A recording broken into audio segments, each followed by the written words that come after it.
संतों ने इस युग में आके नंबर एक तो उस नाम को इतना सरल और सहज बना दिया कि जिसको हर इंसान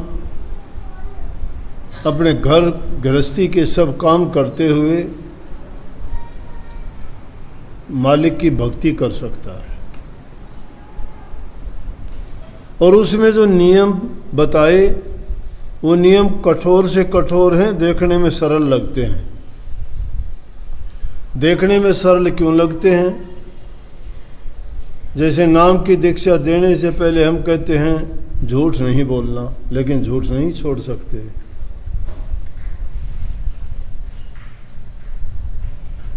जो बाहर की चीज़ दिखाई देते उनको मान ले छोड़ देंगे, नशा नहीं करना छोड़ दोगे आप। लेकिन जो लोग करते हैं, जिनकी आदत होगी, वो जान से छूट जाएंगे, नहीं छोड़ते उसको। मानते तो वही लोग हैं ना जो इन नियमों में से ज़्यादातर उनका पालन पहले से ही करते हैं, और जो उनमें गिरे हुए हैं ना वो सुधरते भी नहीं। अगर वो आके मिल भी जाएं तो कुछ दिन के बाद में वो वापस निकल जाएंगे, क्योंकि उनकी आदत नहीं सुधरती। आदत किस लिए नहीं सुधरती? वो मन के कहे में चलते हैं। भजन का टाइम सारा दिन नहीं होता। भजन का टाइम शाम और सुबह का टाइम होता है, जब एकांतवास होता है, सब कामों से निवृत्ति हो जाती है, सब खा पी के पूरे दिन के काम का कारोबार से छुट्टी हो जाती है।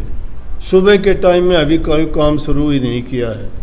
दोनों वक्त में शांत चित्त होके इंसान एकाग्र चित्त होके सब कुछ भुला के अपने इष्ट को, मालिक को, जो सतगुरु ने बताया उस नाम का जब सुमरण करते हो तो तुम्हारा ध्यान लगेगा, कोई चीज़ आपको डिस्टर्ब नहीं करती। लेकिन उसके लिए इन जो लड़कियों ने वाणी राधा स्वामी की कही, वहाँ पर वो काम करो।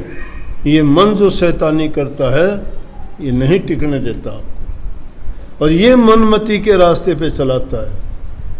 गुरुमति के रास्ते पे जो चल पड़ता है उसे जीव को लेश मात्र भी तकलीफ नहीं होती। गुरु का एक वचन भी मिथ्या नहीं होता, गुरु का सर्व वचन सर्वहित के लिए होता है। और कपटी आदमी कभी भी नहीं सुधर सकता, जैसे लालची आदमी कभी नहीं सुधर सकता। कबीर साहब कहते बाग बिगाड़ा बंदरा और सभा बिगाड़ी कूर, भक्ति बिगाड़ी लालची केसर कर दी धूल। बाग बिगाड़ा बांदरा, बांदर कौन? ये बंदर हमारा मन है। बंदर क्या उत्पात करता है? किसी बाग बगीचे में चला जाएगा, फल पत्ते फूल तोड़ तोड़ के फेंक देगा, कच्चा पक्का कुछ नहीं देखता, तहस नहस कर देगा, सब बिगाड़ देगा। इतने दिन की हुई मेहनत, पेड़ बनाया, उसको छींच के फल देने लायक बनाया, और अगर उसमें बंदर जाके उत्पात करके उसको बर्बाद कर दे तो बने बनाए काम को खराब कर दिया कि नहीं?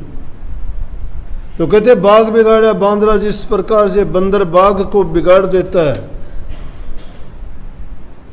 और सभा बिगाड़ी कूर, दुष्ट और नीच निकम्मा आदमी अगर किसी अच्छी सभा में चला जाएगा ना, उसमें गलत सलत बोल के गलत बयानबाजी करके उस सभा को खराब कर देगा, बिगाड़ देगा, विकार पैदा कर देगा, उसमें अच्छी बात नहीं होने देगा। इसलिए वो सभा को बिगाड़ देता है। इसी प्रकार कहते हैं कबीर साहब कि भक्ति को बिगाड़ने वाला लालच है। लालची आदमी कभी भक्ति नहीं कर सकता। जिसके दिल में लालच है, लालच ही सर्वोपरि रहेगा उसका।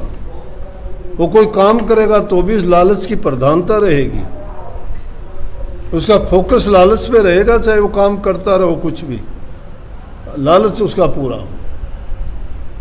इसलिए लालची कामी कभू न गुरु भजे, कामी आदमी कभी गुरु को नहीं भजता। लालची आदमी भी इसी प्रकार भक्ति के नज़दीक नहीं जा सकता।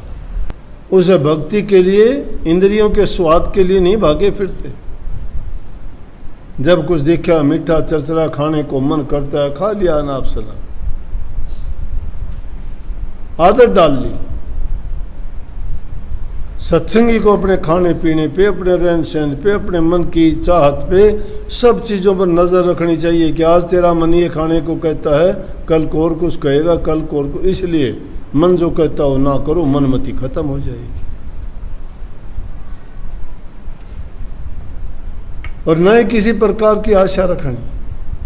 आशा अपेक्षा होती है,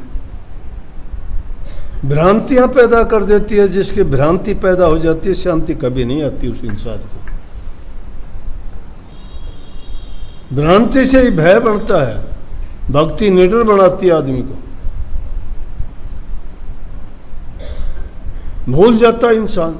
4 दिन के जीवन के लिए काहे को पाप कमाते हो, क्यों झूठ कपट का जीवन बनाते हो? क्या भरोसा है कि आज हो कल को रहोगे? नहीं रहोगे। जब कल को नहीं रहना, किस लिए किसके लिए करते हो? कल तुम आके उनको संभाल लोगे, देख लोगे? अरे देखोगे क्या? तुम किसी की रक्षा करने वाले तुम हो कि उनका रक्षक कोई और है? जो ऐसे ऐसे घटनाएं देखते हो, कई जगह भूकंप आते हैं, 10-10, 12-12, 20-20 मंजिलें गिर जाती हैं, उनके अंदर सब दब के मर जाते हैं। कोई एक छोटी सी बच्ची या कोई छोटा सा बच्चा 2-3 साल का जिंदा निकल आता है। किसने बचा दिया उसको? बड़े बड़े सब धराशायी हो गए, लेकिन उस छोटे से बच्चे को किसने बचा दिया? कौन था बचाने वाला?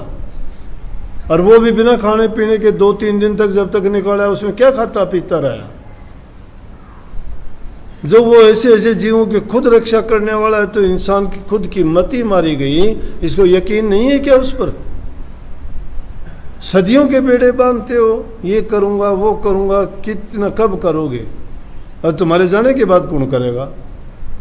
कौन करेगा बोलो? अरे तुम ठेका लेके आए हो क्या? तुम्हारे जाने के बाद कौन करेगा?